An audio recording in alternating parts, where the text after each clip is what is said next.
ഗോൽഗോഥായിലെ പരമയാഗം, സിഹിയോൻ ശാലയിലെ തിരുവത്താഴം. ഒലിവുമല ക്രിസ്തുവിൻ്റെ പീഡാനുഭവ മരണ ഉത്ഥാനങ്ങളുടെ ആരംഭവും അവസാനവും. ബത്താനിയായിൽ നിന്നും തുടങ്ങി സ്വർഗാരോഹണത്തിൽ അവസാനിക്കുന്ന യാത്ര. അതുകൊണ്ട് തന്നെ ഒരു ക്രൈസ്തവൻ ജീവിതത്തിൽ എന്നും കാണാൻ ആഗ്രഹിക്കുന്ന ഒരു മലയാണിത്.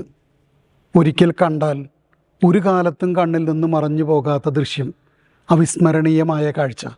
പഴയ ജെറുസലേം നഗരത്തിൽ നിന്ന് കിഴക്കോട്ട് കെദ്രോൺ തോടിലേക്ക് ഇറങ്ങി മാതാവിൻ്റെ കബറിടമിരിക്കുന്ന ജോസഫാത്ത് താഴ്വരയും കടന്ന് മുകളിലോട്ട് കയറുമ്പോൾ നമ്മൾ ഈ ഒലിവ് മലയിലേക്ക് എത്തുകയാണ്. ഒലിവ് മല 3.5 കിലോമീറ്ററോളം നീളമുള്ള മലനിരകളാണ്. ഇതിൻ്റെ വടക്കേ അറ്റത്ത് മൗണ്ട് സ്കോപ്പുസ്. AD 70 റോമൻ ചക്രവർത്തിയായ ടൈറ്റസ് ജെറുസലേം കീഴടക്കാൻ വരുമ്പോൾ ദീർഘദർശിനിയിലൂടെ ജെറുസലേം നഗരത്തെ നോക്കിക്കണ്ട സ്ഥലം. ഇതിൻ്റെ തെക്കേ അറ്റത്തുള്ളത് മൗണ്ട് ഓഫ് കറപ്ഷൻ, ഉദപ്പിൻ്റെ മല. സോളമൻ രാജാവ് തൻ്റെ വിജാതീയ രാജ്ഞിമാർക്ക് വേണ്ടി അൾത്താരകൾ പണിത് ധൂപാർപ്പണം നടത്തിയിരുന്ന സ്ഥലം. ഇതിൻ്റെ രണ്ടിൻ്റെയും നടുക്കുള്ളതാണ് Jebel Attur, the mountain, the holy mountain എന്ന് അറബികൾ വിളിക്കുന്ന സ്ഥലം.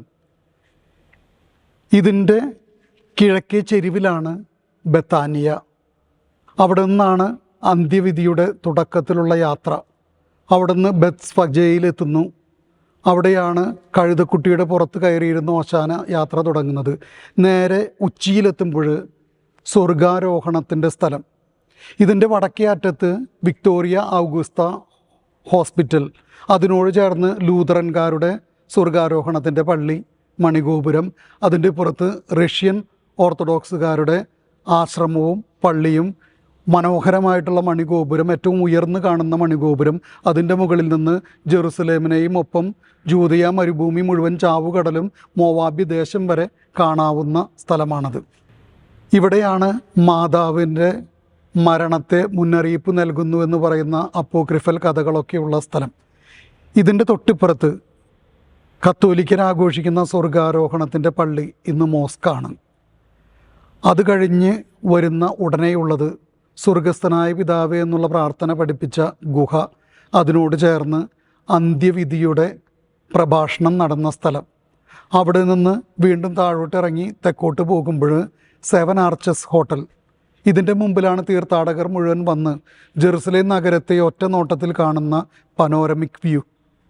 സിയോൻ കുന്നു മുതൽ കാൽവരി കുന്നും പഴയ ജെറുസലേം ദേവാലയം ഇരുന്നിരുന്ന സ്ഥലവും എല്ലാം ജെറുസലേം നഗരത്തെ മുഴുവൻ ഒറ്റ നോട്ടത്തിൽ കണ്ടുകൊണ്ട് പീഡാനുഭവ യാത്രയെ മുഴുവൻ ധ്യാനിക്കുന്ന സ്ഥലമാണത്.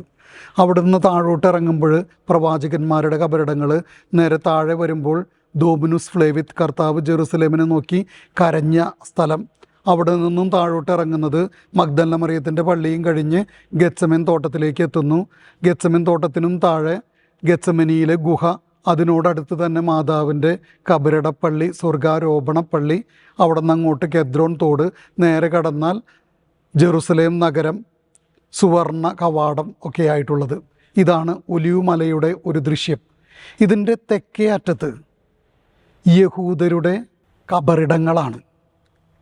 3000 കൊല്ലം മുമ്പ് തൊട്ടേയുള്ള പഴയ രാജാക്കന്മാരുടെ കാലം തൊട്ട് ഇന്ന് വരെയുള്ള കബറിടങ്ങൾ, 1,50,000-ഓളം കബറിടങ്ങൾ അവിടെ ഉണ്ടെന്നാണ് പറയപ്പെടുക. യഹൂദർ ഇവിടെ വന്നിരിക്കുന്നത് എന്തുകൊണ്ടാണ്? നമ്മൾ പഴയ നിയമത്തിലൂടെ കണ്ണോടിക്കുമ്പോൾ സക്കറിയായുടെ പ്രവചന ഗ്രന്ഥം 14-ാം അധ്യായം 4-ാം വാക്യത്തിൽ അന്ത്യവിധി നടത്തുന്നത് കർത്താവ് ഒലിവ് മലയിൽ നിന്ന് അന്ത്യവിധി നടത്തുന്നു. അപ്പം അതുകൊണ്ടാണ് അവരെല്ലാവരും അവിടെ വന്നു ചേരുന്നത്. അന്ത്യവിധിയുടെ സ്ഥലം. അവിടെ നിന്ന് ഡങ് ഗേറ്റ് വഴി, തെക്കേ ഗേറ്റ് വഴി അവർ ജെറുസലേമിലേക്ക് കടക്കുന്നു. ഇതിൻ്റെ വടക്കേ കവാടത്തിനടുത്ത് ബാബൽ സിത്തിമീറിയാം, അവിടെയാണ് മുസ്ലിമുകളുടെ ശവകുടീരങ്ങൾ. അവർ വടക്കേ ഗേറ്റിലൂടെയാണ് കടക്കുക. ക്രിസ്ത്യാനികളുടെ ശവകുടീരങ്ങൾ ഗെത്സമൻ തോട്ടത്തിൻ്റെ താഴെ, നടുക്ക്, സുവർണ കവാടത്തിന് മുമ്പിൽ. ഇങ്ങനെ എല്ലാവരും, മുസ്ലിംസും ക്രിസ്ത്യൻസും യഹൂദരും ഒക്കെ അന്ത്യവിധി പ്രതീക്ഷിച്ച് കിടക്കുന്നൊരു സ്ഥലം. ഈ കബറിടങ്ങളെ നോക്കിയിട്ടാണ് കർത്താവ് പറഞ്ഞത്, വെള്ളയടിച്ച കുഴിമാടങ്ങളെ. മലാക്കി, ഹഗ്ഗായി പ്രവാചകന്മാരുടെ ടൂമ്പുകളെന്ന് വിശ്വസിക്കുന്ന റോമൻ കാലഘട്ടത്തിലെ ടൂമ്പുകൾ, അതിനും പഴക്കമുള്ള അബ്സലോമിൻ്റെയും സക്കറിയായുടെയും ടൂമ്പുകൾ, ഇതൊക്കെ അന്നും അവിടെ ഉണ്ടായിരുന്നു. ഇതിൻ്റെയൊക്കെ അടുത്തിരുന്നു കൊണ്ടാണ് കർത്താവ് പ്രവാചകന്മാരെ വധിക്കുന്നവളെ എന്ന് ജെറുസലേമിനെ കുറിച്ച് പറയുക.